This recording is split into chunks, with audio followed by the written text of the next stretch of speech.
Každý deň používame slová, no nie vždy si uvedomujeme, akú majú váhu. V online svete, kde chýba mimika a tón hlasu, dokážu slová ovplyvniť, zraniť, ale aj povzbudiť. Ako s tým pracovať so žiakmi?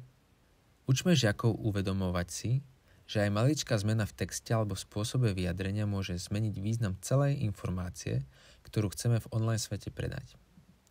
Rozdiel medzi čo to máš na sebe alebo páči sa mi tvoj štýl je obrovský.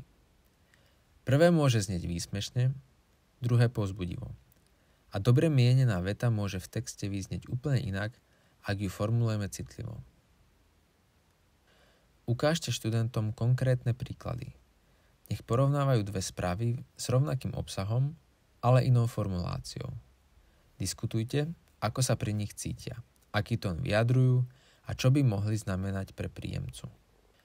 Využiť môžete aj jednoduchú aktivitu. Žiaci prepíšu hejterský komentár do láskavej verzie s rovnakou informáciou. Práca s formuláciou správ pomáha žiakom rozvíjať empatiu, komunikačné zručnosti a kritické myslenie. Zároveň si uvedomia, že to, čo napíšu, má dôsledky a že aj zmena jedného slova môže rozhodnúť, či bude ich správa vnímaná ako pomoc alebo útok.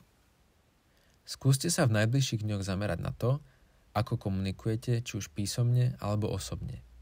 Zamyslite sa nad tým, ktoré vaše vety by sa dali formulovať inak. Láskavejšie, podporujúcejšie a jasnejšie. Ako by sa daná veta dala napísať tak, aby neurážala, ale stále vyjadrila názor? Práve v týchto momentoch sa rodí digitálna empatia.